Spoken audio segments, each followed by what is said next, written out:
ലോകമെമ്പാടുമുള്ള ധാന്യവിളകളിൽ 3ാമത് സ്ഥാനമാണ് പോഷകസമ്പുഷ്ടമായ ചോളത്തിനുള്ളത്.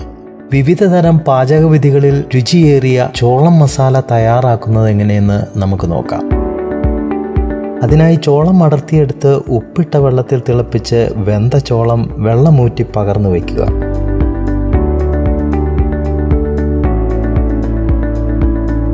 മല്ലിയിലയ്ക്കൊപ്പം ചെറിയ സബോളയും തക്കാളിയും ചെറുതായി അരിഞ്ഞെടുത്ത് വെച്ച് ചൂടായ ചീനച്ചട്ടിയിൽ കുറച്ച് ബട്ടർ ചേർത്ത് അതിലേക്ക് വേവിച്ച ചോളവും ആവശ്യത്തിന് മുളക് പൊടിയും ചേർത്തിളക്കി ഒരു ബൗളിലേക്ക് മാറ്റിവെക്കുക.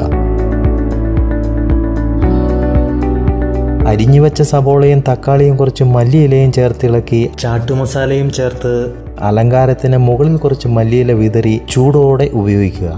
ആവശ്യമെങ്കിൽ നാരങ്ങാ നീര് കൂടി ചേർക്കാവുന്നതാണ്.